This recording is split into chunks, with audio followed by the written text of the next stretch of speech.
ஓம் ஸ்ரீ குருப்யோ நமஹ.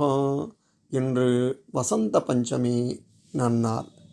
இந்த நன்னாளிலே வசந்த பஞ்சமியின் சிறப்பு பற்றியும், ஏன் நாம் வசந்த பஞ்சமி நன்னாளில் அம்மனை வழிபடுகிறோம் என்பது பற்றியும் பார்க்க இருக்கிறோம். வாருங்கள்.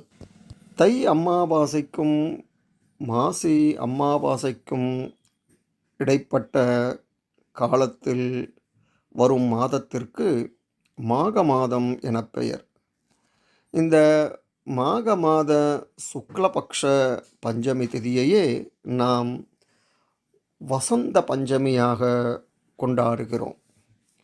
குளிர்காலம் முடிந்து வரவிருக்கும் வசந்த காலத்தை வரவேற்கும் விதமாக இந்த நன்னாள் கொண்டாடப்படுவதால் இதற்கு வசந்த பஞ்சமி என பெயர். சரஸ்வதி தோன்றிய நாளாக இந்த நாள் கருதப்படுவதால் பாரதத்தின் வடக்கு பகுதியில் இதனை சரஸ்வதி பூஜை நன்னாளாக கொண்டாடுகின்றனர். சரஸ்வதிக்கு பிடித்தமான நிறம் மஞ்சள் நிறமாகும். மஞ்சள் நிற பூக்கள் மலரும் காலமாக வசந்த காலம் இருப்பதால் மக்களும் மஞ்சள் நிற ஆடைகளை அணிந்து மஞ்சள் நிற பலகாரங்களை செய்து இந்நாளை கொண்டாடுகின்றனர். கிருஷ்ண பரமாத்மாவும் பலராமனும் சாந்தீபனி முனிவரிடம் குருகுலவாசம் செய்ய தொடங்கிய நாள்தான் இந்த வசந்த பஞ்சமி நன்னாள். ஆகவே பாரதத்தின் வடக்கு பகுதிகளில் இந்நாளில் பிள்ளைகளை பள்ளிகளில் சேர்த்தல் விசேஷமாக கருதப்படுகிறது. ராஜஸ்தான் மாநிலம் புஷ்கரத்தில் உள்ள சரஸ்வதி கோயில், கர்நாடகத்தில் உள்ள உடுப்பி கிருஷ்ணர் கோயில், ஒடிஷா மாநிலத்தில் உள்ள பூரி ஜெகநாதர் கோயில் ஆகிய கோயில்களில் வசந்த பஞ்சமி விழா ஆண்டுதோறும் வெகு விமர்சையாக கொண்டாடப்பட்டு வருகிறது.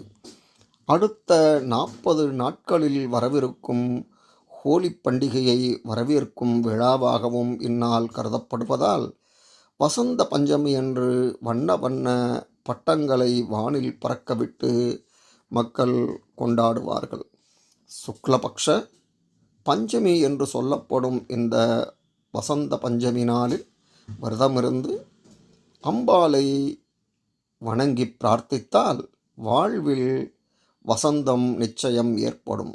இந்த சிறப்புமிக்க வசந்த பஞ்சமி நன்னாளிலே வீட்டில் விளக்கேற்றி அபிராமி அந்தாதி, சௌந்தர்யலகரி, லலிதா சகஸ்ரநாமம், சகலகலாவல்லி மாலை போன்ற அம்பாளின் ஸ்தோத்திரங்களை பாராயணம் செய்து பலவித நிவேதனங்களை செய்து அன்னைக்கு படைத்து வழிபடுங்கள். அப்படி வழிபட்டால் நம் வாழ்வில் அன்னை வசந்தத்தை அள்ளித்தருவாள். நம் வாழ்க்கையையே குளிரச் செய்வாள் அன்னை பராசக்தி. அடுத்த பதிவிலே இன்னொரு தலைப்புடன் உங்களை சந்திக்கிறேன். நன்றி, வணக்கம்.